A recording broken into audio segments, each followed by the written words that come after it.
Welcome to the recap of night 2 of WrestleMania. We're gonna talk about what went down, what we think of it, kind of put where we think things are going, yada yada. Like I said, I want to cover more wrestling things this year, so I'm going to do at least every PLE, just to get more wrestling fans, because I want some friends that are wrestling fans to talk wrestling with, watch wrestling with, etc., etc. So I'm going to start. Night 2 was a dud, man, at the end. So I'm going to start with the 3 worst matches, then a good moment, like stuck in the middle, and then the top 3 matches of the night. So I'm not going to start like I did yesterday with the first match to the last match, because we got some things to talk about. We're going to talk about the worst match first. I did doze off for like 2 minutes during this match, so I may not know everything of this match. So maybe something cool happened while I dozed off. But it's the AJ Styles and Logan Paul fight. That one was like, you get like the cool Logan Paul moment, and that's about it. He's not a great wrestler. He's okay in the ring, but he needs to full-time commit now if he's gonna be like a regular. And he's not gonna do that because YouTube and stuff like that, and other things he's doing and stuff. So AJ Styles is great, deserves better than being thrown like a gimmick show match. But what can you do? Just a boring all-around match, and then you throw in Karrion Kross just for, hey, he's here. We're trying to further storyline to, because I don't know. I'm not in on Karrion Kross. I've never been in on Karrion Kross. He just hasn't seemed to be it. I haven't watched the NXT Karrion Kross that everybody talks about, so can't really speak too much on that, I guess. But for standard Karrion Kross, just not it for me. But yeah, that match, dud. I'm going to move on quick because that one's... And we're going to move on to probably one of the worst main events I've watched in a long time. And I called it after the heel turn at Elimination Chamber. The heel turn for John Cena is completely useless, completely pointless. You could have just had babyface versus babyface, so that way everybody could... didn't have to feel split on Cena and stuff like that, because all it did was create a bunch of weird tension and, or at least commit to the storyline you were selling in Elimination Chamber, which I knew they weren't. We had him turn on Cody for The Rock. Then it was like a month and a half of nothing. John Cena would come out and yell at the fans that had, over the last 5-6 years, had really started to respect and cherish everything he did when he stopped showing up as much. They were like, oh man, maybe we need to respect him more. So this storyline of him turning on the fans would have made more sense 7-8 years ago, not now. It's you missed that actually meaning something, because over the last few years fans have come to like him, and then you have him selling out to The Rock, but then The Rock doesn't show up. We don't mention The Rock till the night before WrestleMania. And even then, nothing at Mania. Just Travis Scott coming out at the end of the flipping match to even further how bad this match was. This match was horrific. It was so boring. I was so bored. I'm just this is with how great the night started to how the night ended. Oh, that was a rough night 2. I thought night 2 was going to be better. It was not better. The start was great. The ending was... I wanted to go to bed, and I did go to bed right after WrestleMania, because I was just this was boring. The ending, those last few matches were dreadful. Terrible night 2 to end on. But of course you have just making Cody look weak, and it looked like... I don't know if it was just me, but when you watch John Cena perform a couple of the moves, they weren't as crisp as he used to. The ring rust was still real, so that's probably why we went with this slow match. But he's there's people that are good at the slow, methodical thing, like Roman Reigns, right? John Cena's not good at the slow, methodical thing. It just made Cody look weak, and it just was a snooze fest of a match. And then you throw in Travis Scott at the end, because The Rock isn't here to mean anything. So that meant absolutely nothing. Selling out to The Rock meant nothing. Cena put himself in the chamber. He won the chamber because of other people, and The Rock had nothing to do with it other than leading the turn and stuff. And like, this is starting to feel like Vince's booking. Like, Triple H knocked it out of the park with WrestleMania 40. If we have to wait 9 more years for the next good WrestleMania, I may fall out of wrestling because it's booking the last like 6 months. And I know everybody was complaining, but the booking leading up to Mania was just dreadful. So I'm going to move on from that. That match was like a 3 out of 10. That was such a snooze fest to end WrestleMania. Like, this Mania, I thought one of the matches that would carry Mania. Nope. The outcome doesn't matter when the match is just... That was a dull match. Like, and then we go to my third least favorite match of the night. And it's just because I like everybody in the match. It's just, again, we go back to the horrendous booking.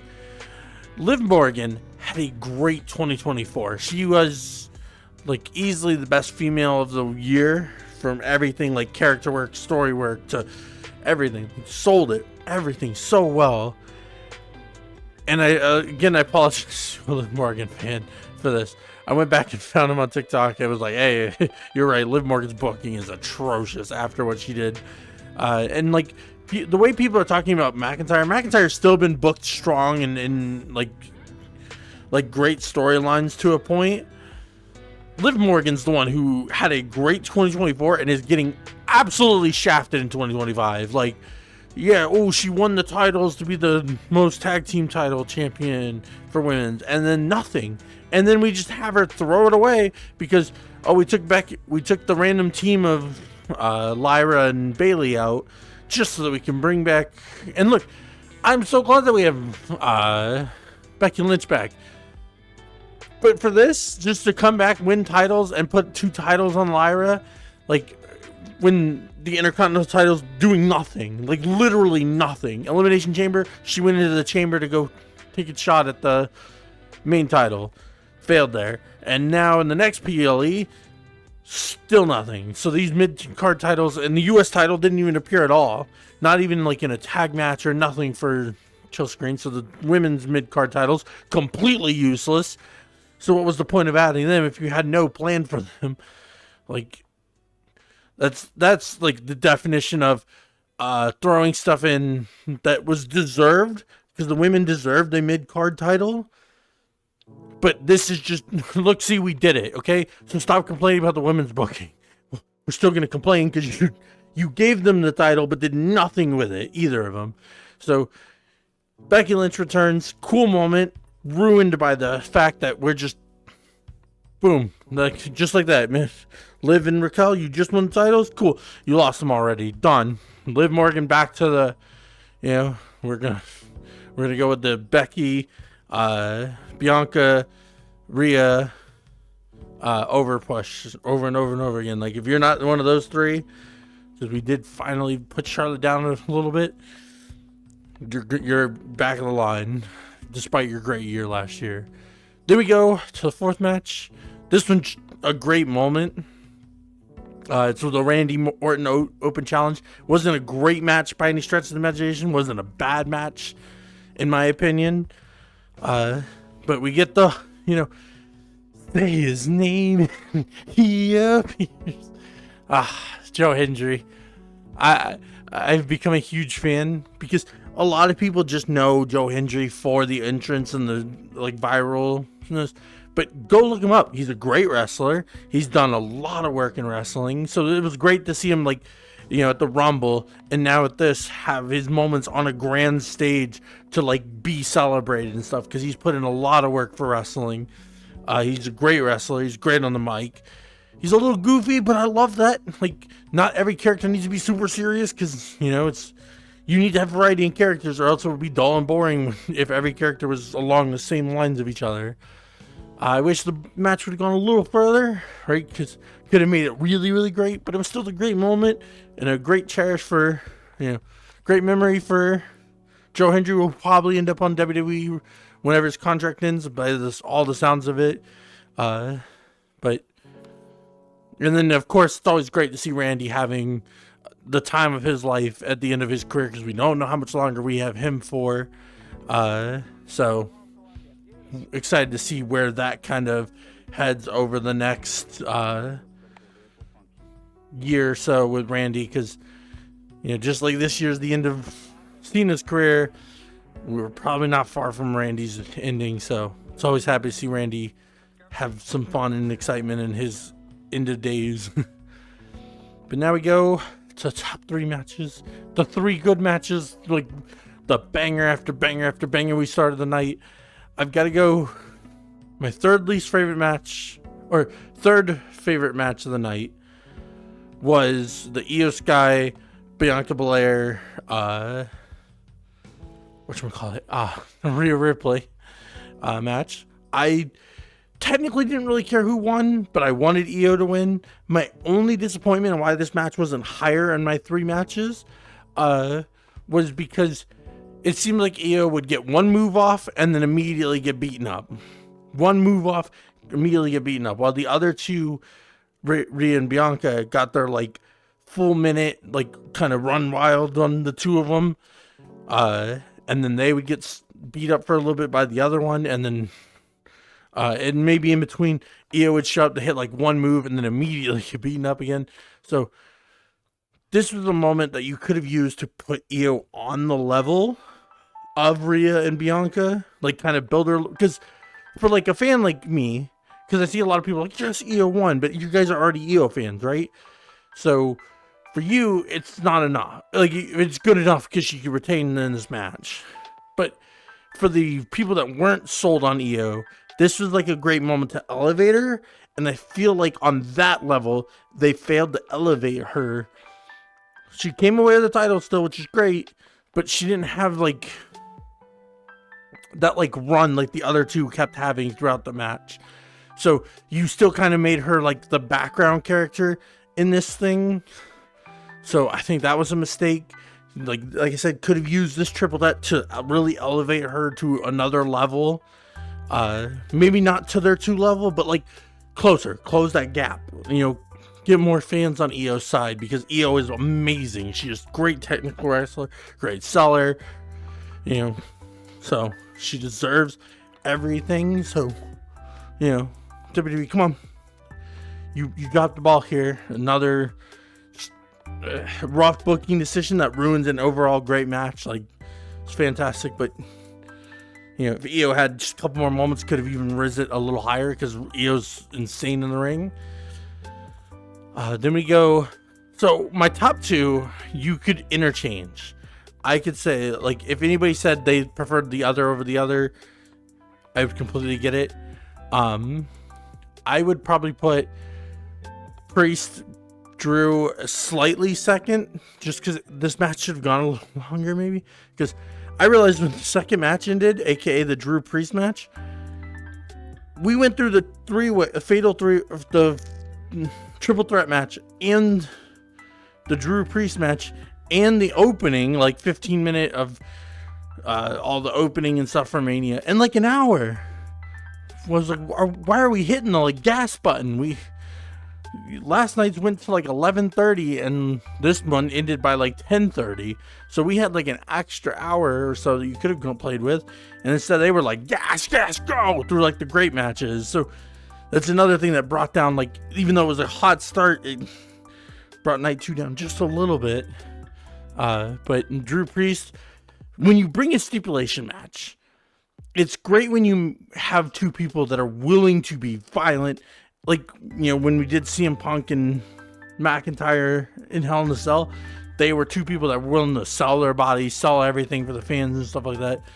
And we did that with this. We had the Priest and Drew, both 2 people willing to sell everything, willing to be ultra violent, and even in even in their normal matches, they're both hard hitters. So you add a stipulation like a street fight, and they're gonna go above and beyond like they did. So it's great when stipulation matches come out and you have people who really sell those stipulation matches. So that's why, like, the only reason I put this one at slightly below the Fatal 4-Way is we just, it was a little short. Like I said, I realized when that match ended with entrances, the 2 matches, and the opening of Mania, it's all done in a whole hour. I was like, why are we hitting the speed up button? Like, night one's matches were all like 30 plus minutes, what they felt like. And then here we were, night 2, and we're like, gas, go, speed. Everything's going to be done in like 10, 15 minutes. So, brought it down a little bit. I don't know why.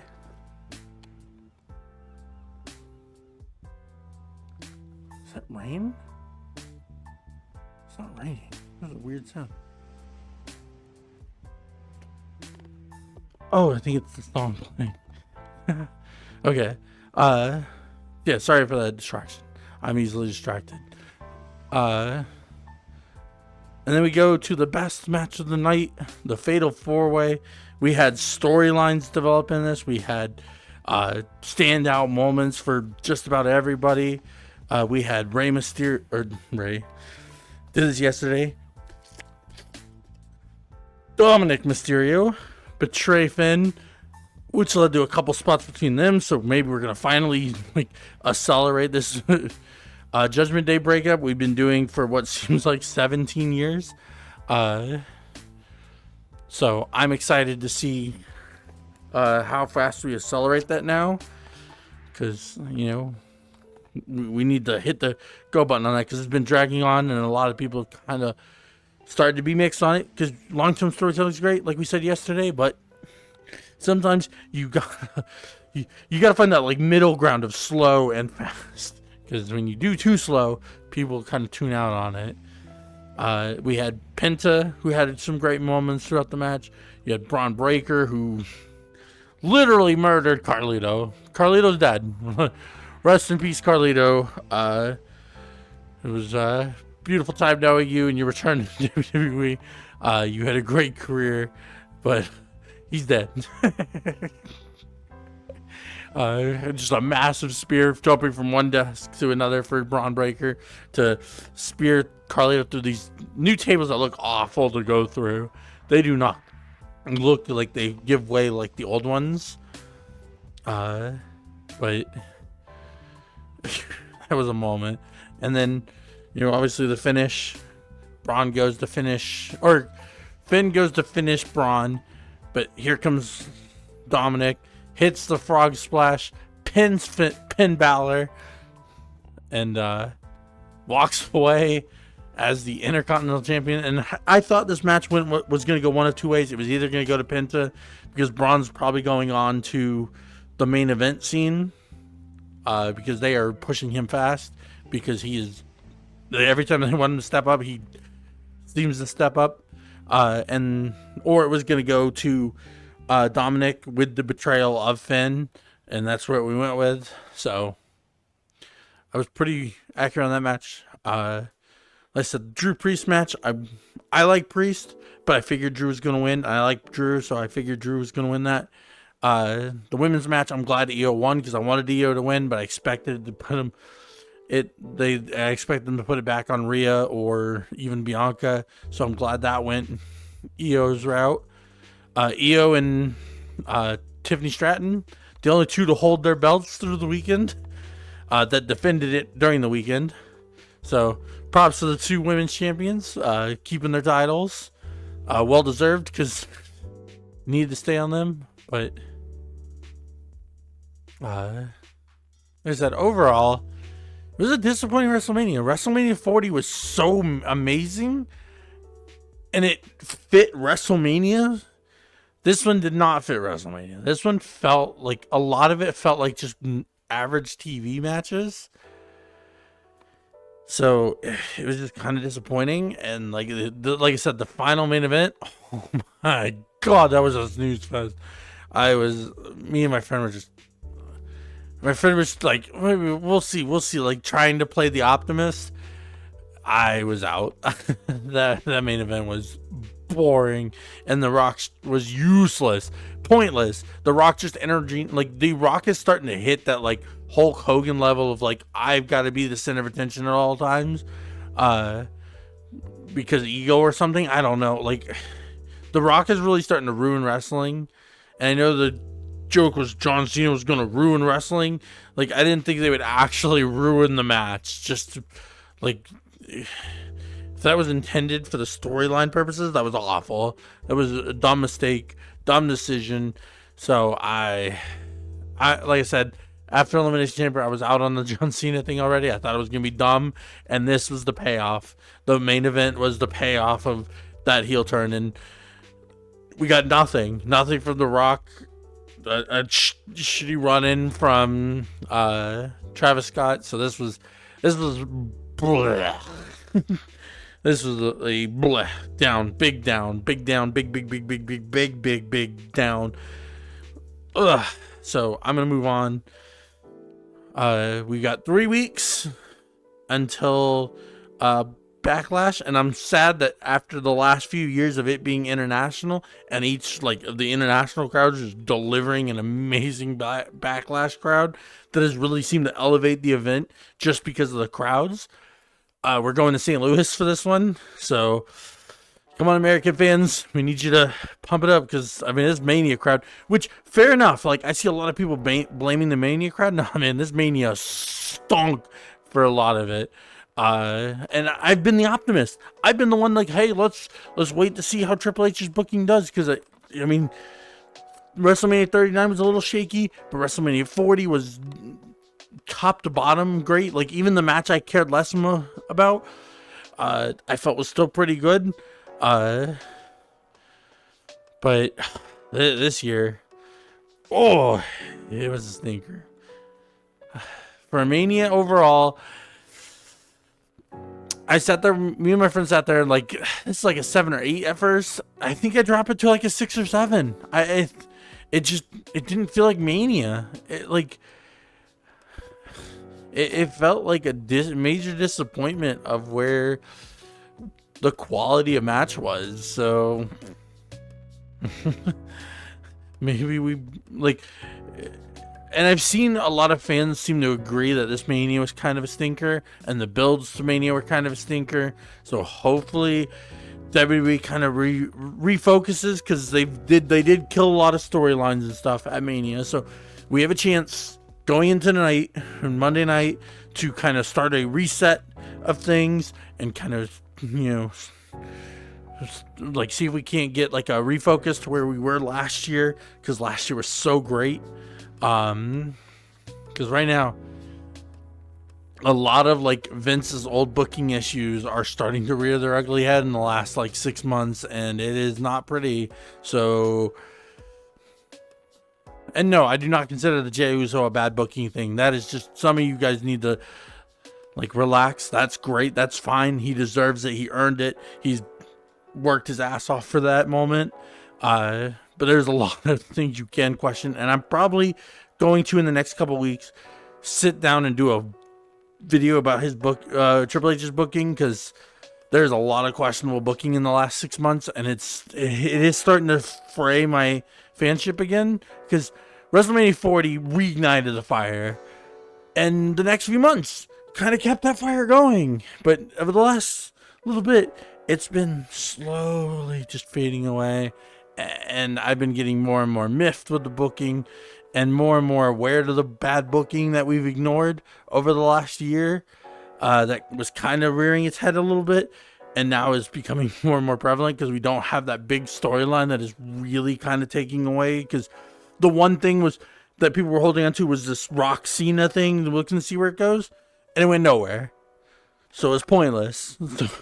So we really need to hit like the reset button going into Raw after Mania, and see if we can't come up with something better. Because right now, this roster's too good, has too many good wrestlers, has too much good going for it to not reset it. So let's, come on WWE, let's hit a reset, refocus, and bring back the greatness we had from the other one, you know? But I'm gonna call that one there. Like I said, I'll probably do a video in the next 2 weeks on